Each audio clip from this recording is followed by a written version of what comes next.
পিঙ্কিকে পড়তেই হবে। কেন? ও আমাদের সবার ক্রাশ। আমিও অংশ নেবো, দেখি কে পড়াতে পারে। হ্যাঁ হ্যাঁ, ঠিক আছে ঠিক আছে, দেখবো কে যেতে। ও আমার মতো হ্যান্ডসাম ছেলেকে বাদ দিয়ে তোকে পাত্তাই দেবে না। তুই দাঁড়া, আমি আসছি।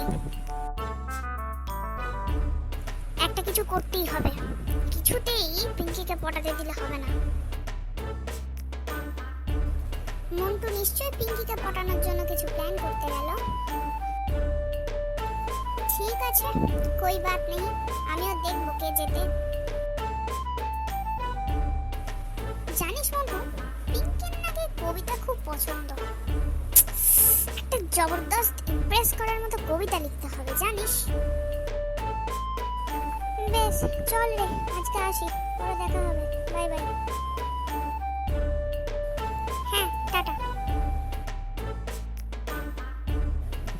আমার থেকে তো মন্টু ভালো লেখে, যে করেই হোক ওর কবিতাটা চুরি করে নিতেই হবে।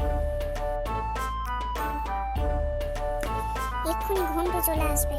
আমি না বরং জোরে জোরে একটা উল্টো পাল্টা কবিতা মুখস্থ করি, তাহলে যদি ও এসে শোনে ও ভাববে ওইটাই কবিতা।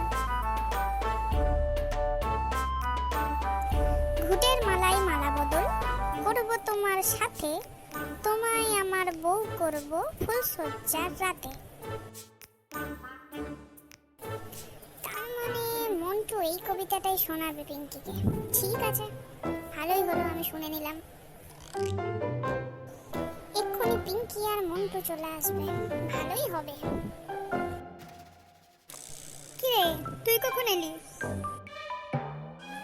এই তো কিছুক্ষণ আগে। কি রে, তোরা কখন এলি সবাই? এই জাস্ট আসছি। এই তো এই মাত্র। পিঙ্কি, মানে তোকে না কিছুদিন ধরে একটা কথা বলবো বলবো ভাবছি, কিন্তু পারছিলাম না। আজকে বলি। কি কথা? হ্যাঁ বল। মানে তোর জন্য না আমি একটা কবিতা লিখেছি, বলবো? হ্যাঁ শোনা। ঘুঁটের মালাই মালা বদল করব তোমার সাথে, তোমায় আমার বউ করব ফুলসজ্জার রাতে।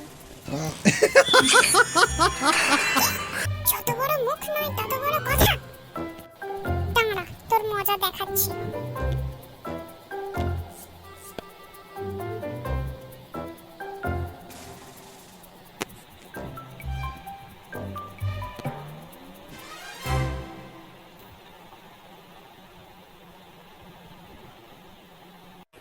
লাগ ভেল কি লাগ।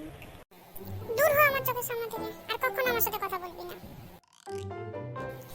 তুই বল। জানিস তো পিঙ্কি, আমি না তোকে খুব ভালোবাসি। আমিও। দেখলে তো বন্ধুরা, কখনো না কারোর জিনিস চুরি করবে না, তাহলেই ঘন্টুর মতো অবস্থা হবে। আজ এই পর্যন্তই থাক, আসছি, আবার পরবর্তী ভিডিওতে দেখা হবে।